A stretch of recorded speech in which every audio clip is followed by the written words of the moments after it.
Retour à l'essentiel, bienvenue si vous nous rejoignez. On va plus loin à présent avec Marc Semo, collaborateur à l'hebdomadaire Challenge et au journal Le Monde. Bonjour Marc. Bonjour.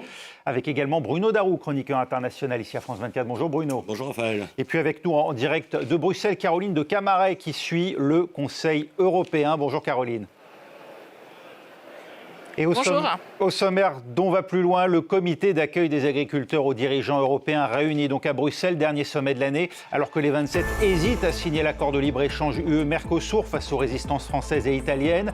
Des accords aussi sur l'aide à l'Ukraine. La plupart voudraient mettre la main sur les avoirs russes immobilisés en Belgique pour financer un prêt Kiev. Pas du tout du goût des Belges. Et puis Washington surprend en annonçant une vente quasi record d'armement à Taïwan, 11 milliards de dollars, alors que la Chine, elle multiplie les manœuvres au large de l'île indépendantiste. C'est tout de suite, on va plus loin.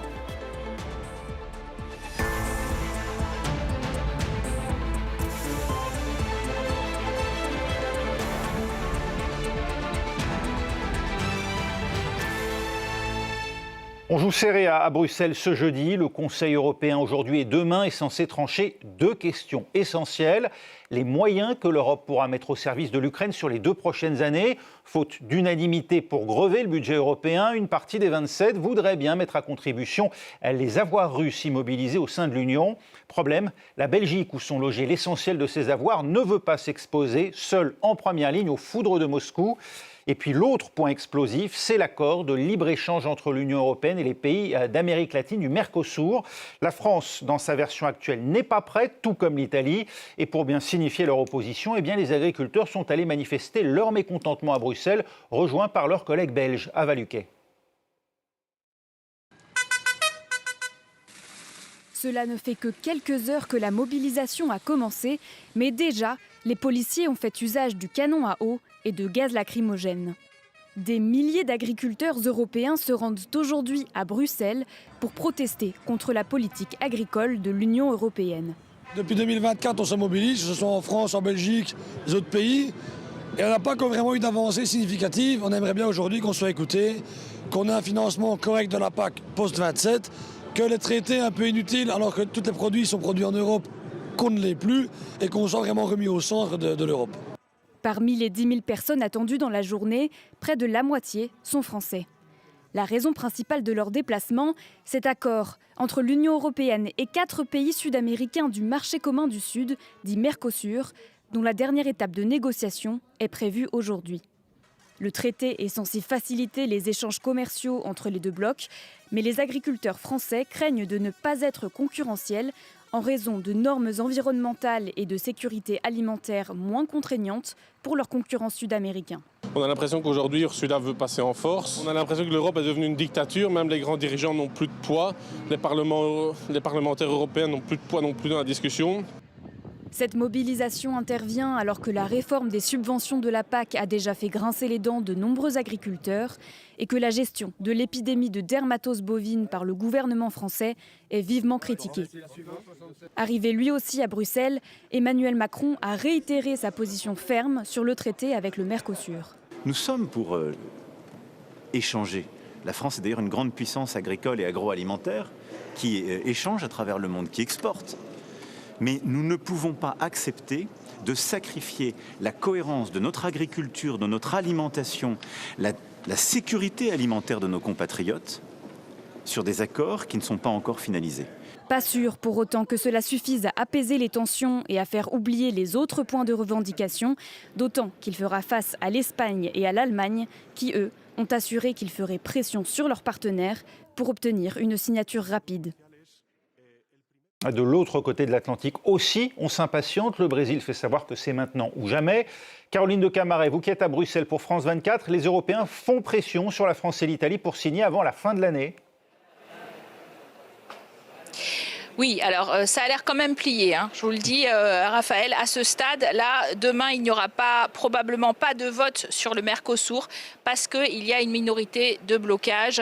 En effet, la France avait besoin, en outre, en plus de la Hongrie et la Pologne, 4 pays. Donc il fallait l'appoint de l'Italie, qui représentait plus de 35% de la population de l'Union européenne pour constituer cette minorité de blocage. Cet appoint de l'Italie, il s'est fait et D'ailleurs, Giorgia Meloni est allée demander la permission en quelque sorte au président Lula de l'autre côté de l'Atlantique.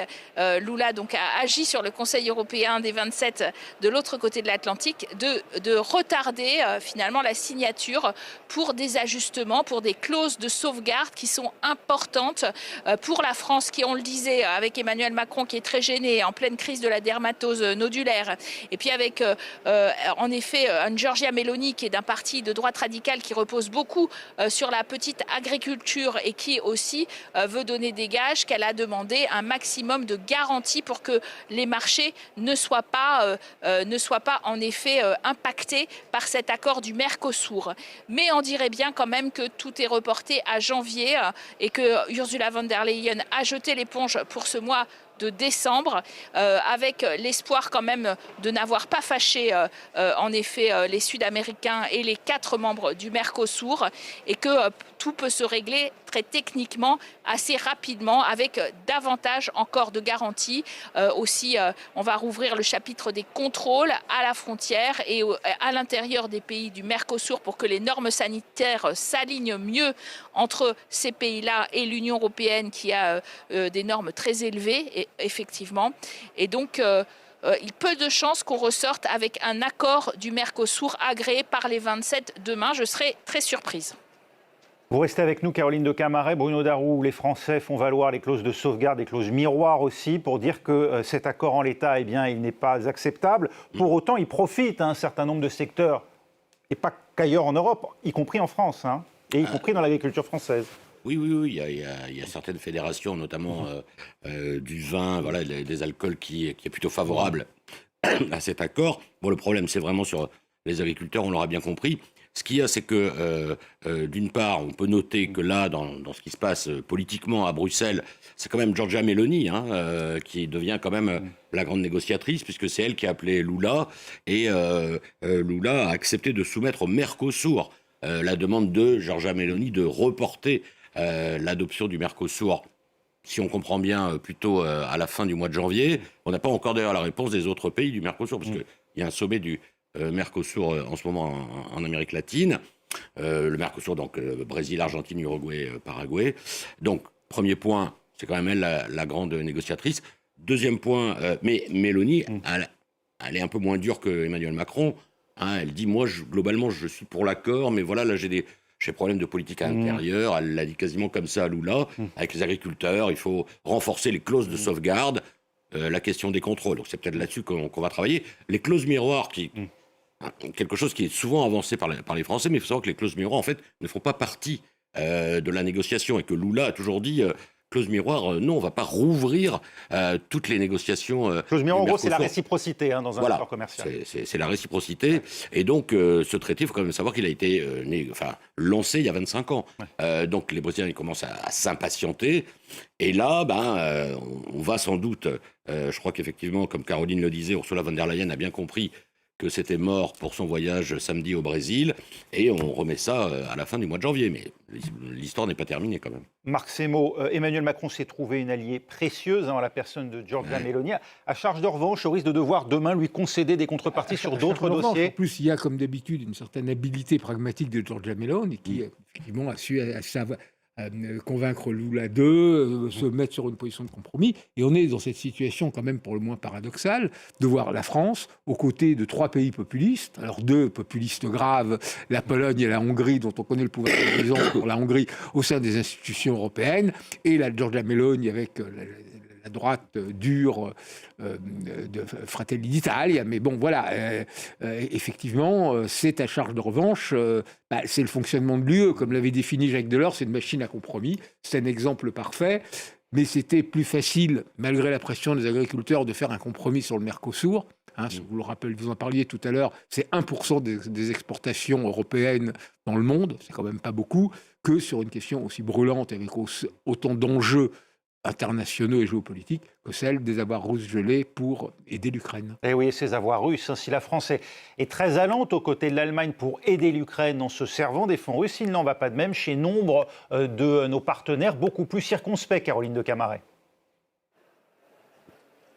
Oui, alors en effet, le grand empêcheur de tourner en rond, et ça n'est pas très très habituel, c'est la Belgique de Bart De Wever. Alors Bart De Wever, il faut quand même rappeler que c'est le Premier ministre d'une Belgique qui fait front derrière lui d'ailleurs contre l'idée de ces avoirs russes gelés adossés à un grand plan de réparation. 86% des Belges y sont hostile. Il a réussi à faire en quelque sorte consensus dans sa majorité pourtant très fragile parce qu'il appartient lui-même à un parti nationaliste flamand. Il a effectivement eu des propos assez ambigus sur l'Ukraine et l'impossibilité que la Russie perde la guerre récemment. Donc c'est tout de même ce Bart De Wever qui a eu le plus de bilatéral aujourd'hui pour essayer de le faire fléchir sur l'idée qu'il fallait absolument déclencher 90 milliards d'euros sur 2 ans pour les Ukrainiens qui en avaient bien besoin de la part des Européens et qu'il fallait piocher dans les avoirs russes gelés d'Euroclear, 185 milliards d'euros en Belgique. Friedrich Merz, le chancelier allemand, a d'ailleurs essayé de donner l'exemple en disant « moi aussi je vais piocher dans les miens », mais ils sont à hauteur de 200 millions d'euros, donc c'est très symbolique. La France en a 19 milliards, le Luxembourg 10 milliards dans des banques commerciales, c'est très difficile de les bouger. Alors on veut donner l'exemple, c'est le plan A et on est aussi en train de passer au plan B à l'heure où je vous parle.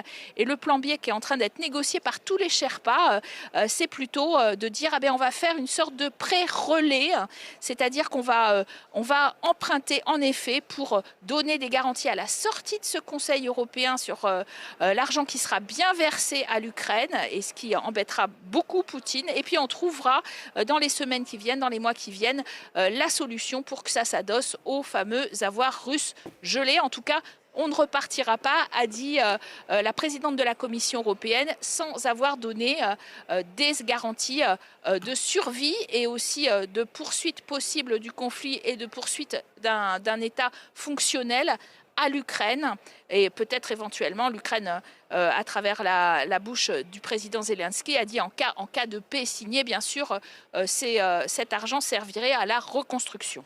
Merci Caroline de Camaret. Il y a, Bruno Darroux, une volonté farouche d'aboutir sur cette question. Quelle que soit l'origine des fonds, les Européens veulent adresser un signal en cette fin d'année qu'ils continueront de soutenir l'Ukraine. Les Européens, surtout, ils doivent adresser un signal parce qu'en fait, ils jouent gros, là.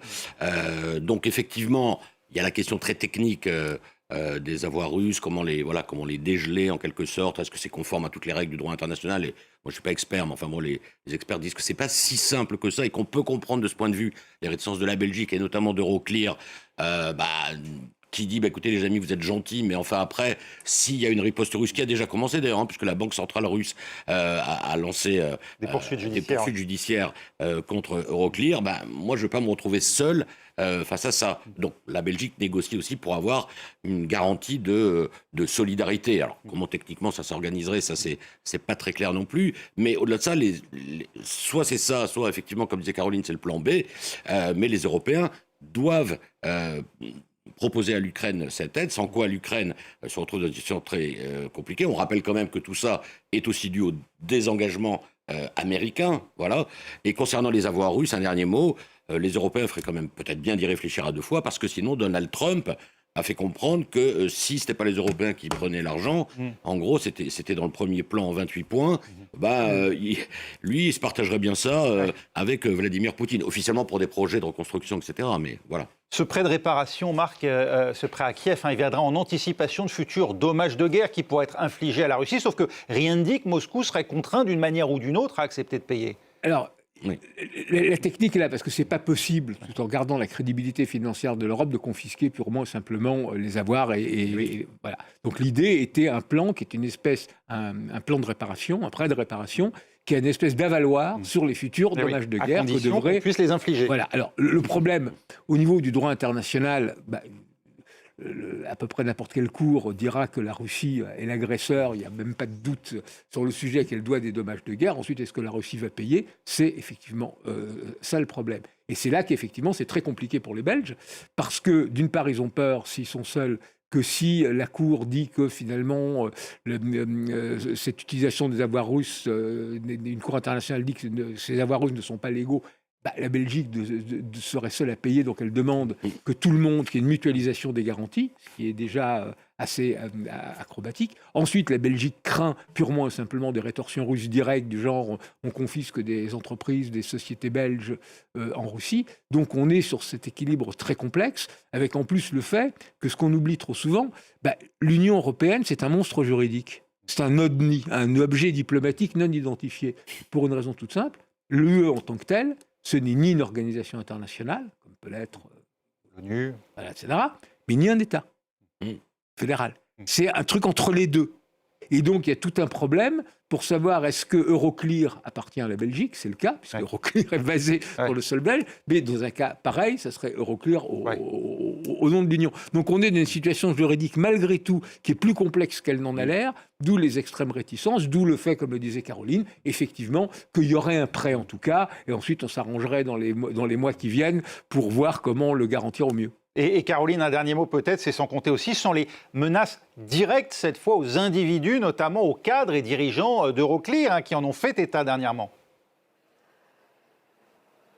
Oui, d'ailleurs, Bart de Wever a beaucoup insisté là-dessus, sur le fait qu'il était très menacé par Vladimir Poutine, de toute manière, l'État belge, les cadres.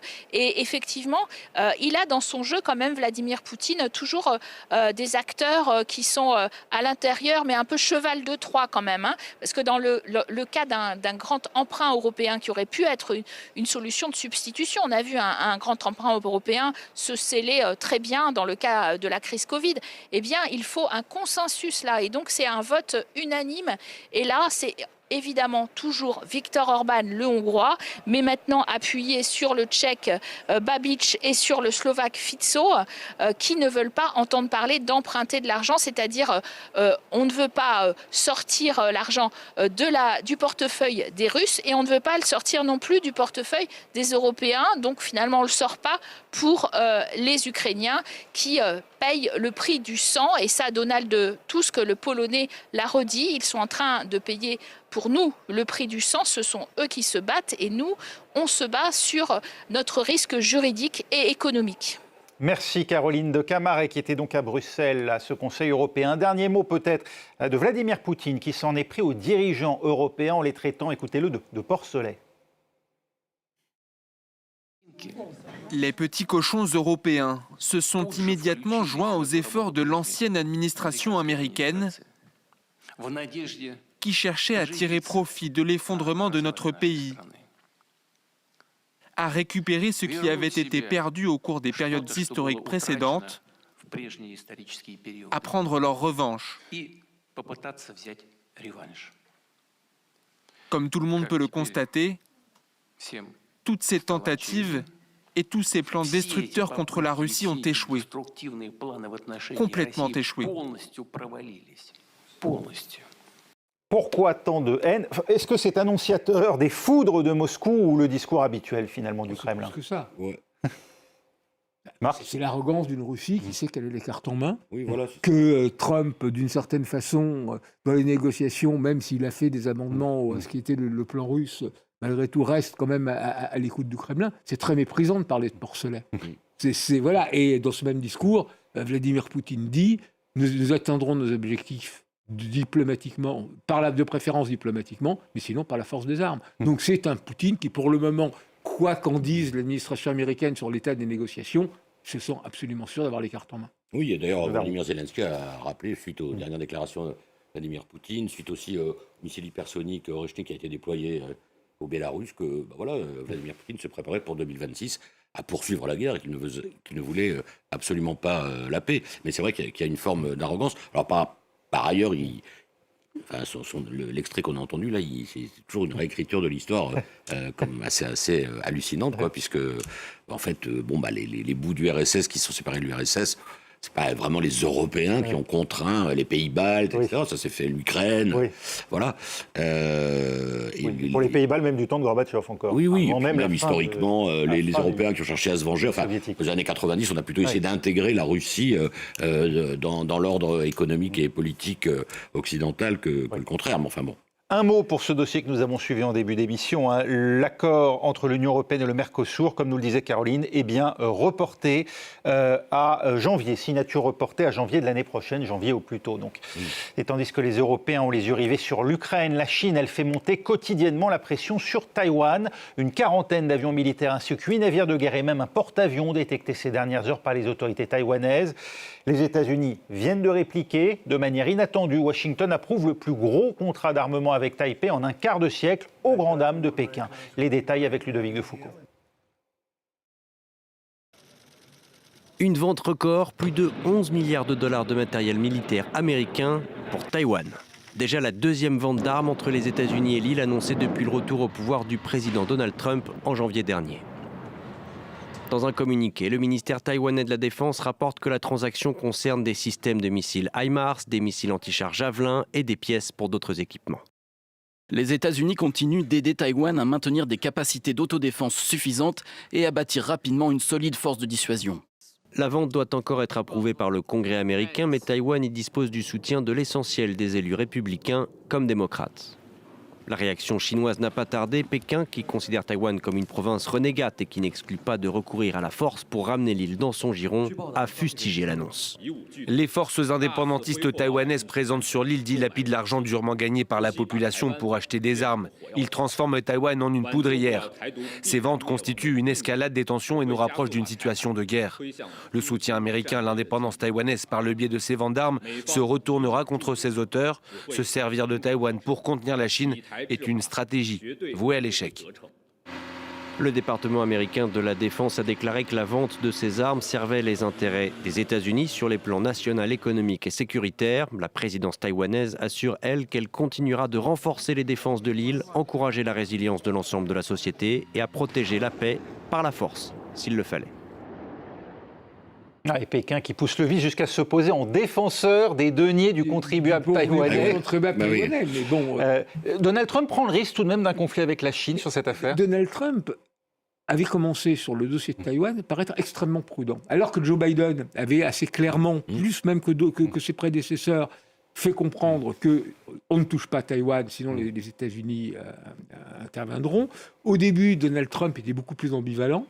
Bon, sans revenir en arrière sur ce qu'on a appelé l'ambiguïté stratégique, parce que juste pour rappeler, quand les États-Unis reconnaissent la Chine en 1979, ils reconnaissent, comme c'est la règle, une seule Chine, donc Taïwan fait partie de la Chine, mais en même temps, il y a un Taïwan Act voté par le Congrès qui dit que les États-Unis continuent à protéger Taïwan, pas indépendant, mais le statu quo d'un Taïwan de fait indépendant.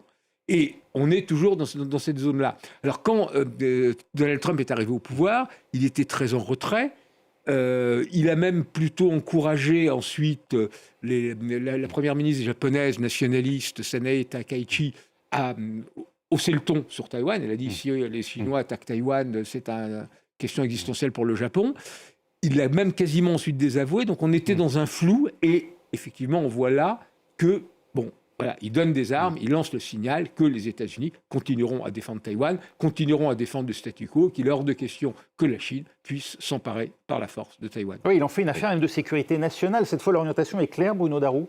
Oui, au moins il sort de l'ambiguïté et il indique clairement que pour les États-Unis, pour des raisons politiques, géopolitiques, économiques aussi, quand même, toujours avec Donald Trump, les États-Unis, oui, on sort de l'ambiguïté stratégique. Pour le coup, là, c'est très clair, c'est très prononcé. Alors après, est-ce que c'est ça qui va déclencher une guerre avec la Chine? Non. Après, il est plutôt dans l'optique, voilà, si tu veux la paix, prépare la guerre, parce que vu du côté des États-Unis, c'est plutôt les Chinois qui ont une posture extrêmement agressive, qui font sans cesse naviguer des navires chinois, voilà, dans les eaux territoriales autour de Taïwan.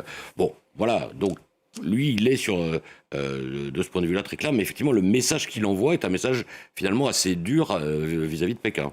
L'annexion par la force ou le blocus de l'île se rapproche dangereusement, d'après vous, Marc Semo? C'est un risque réel dans la mesure où Xi Jinping ne l'a jamais caché. Taïwan fait partie de la Chine, il est hors de question que... l'idée, c'est qu'au cours de ces prochaines années, d'une manière ou d'une autre, Taïwan revient vers la Chine, donc il met en cause le statu quo. Alors en même temps, c'est très, à propos d'ambiguïté stratégique, il n'y a pas de soldats américains à Taïwan, à la différence de la Corée du Sud et du Japon. Pas de sanctuarisation de fait. Voilà, il n'y a pas, le symbole et la sanctuarisation que représente la présence de soldats américains. Donc on est quand même dans une zone un peu grise qui est extrêmement dangereuse parce que, c'est là qu'on est à la merci d'une erreur de calcul, une mauvaise estimation de ce que fera l'adversaire. Alors le scénario qui est quand même celui le plus probable, c'est celui du blocus, qui n'est pas irréparable. Une fois que vous avez lancé une invasion terrestre de Taïwan, en plus qui n'est pas simple, il y a plein de falaises, un débarquement, c'est pas simple. Le blocus, en réalité, est beaucoup plus facilement gérable et on peut imaginer effectivement une telle situation. Situation de crise. C'est-à-dire qu'en fait, juste quand même cette affaire de Taïwan, au-delà de l'affaire en elle-même, en fait, ça illustre quand même la lutte quand même très forte entre deux puissances qui veulent incarner le nouveau leadership mondial. C'est-à-dire que pour les Chinois, évidemment, si récupérer Taïwan, ce serait une manière d'assumer, d'asseoir leur leadership. On a été jusqu'au bout dans la réunification de la nation. Ce serait quand même après Hong Kong, extraordinaire pour Xi Jinping. Hong Kong et Macao. Et pour les États-Unis, en revanche, s'ils laissent faire la Chine, c'est que d'une certaine manière, ils acceptent aussi d'être un peu déclassés. Donc voilà, Taïwan... Et avec un dernier point, c'est que Taïwan est un défi pour la Chine parce que c'est une démocratie modèle. C'est-à-dire ça montre que dans le monde chinois, confucéen, tout ce qu'on veut, etc., il est possible de faire une démocratie, mais à tout point de vue, exemplaire. On l'avait vu, y compris pendant le Covid. Sans compter les microprocesseurs sur lesquels les Taïwanais sont les meilleurs du monde. Avec une réussite économique et technologique. Ça rappelle un peu la Russie et l'Ukraine, vous voyez, une démocratie au port de la exactement. Les régimes autoritaires n'aiment pas ça. Merci beaucoup Marc Semo, Bruno Darou. On va plus loin, c'est terminé, mais nous nous retrouvons dans un instant pour la suite de l'essentiel. Restez avec nous.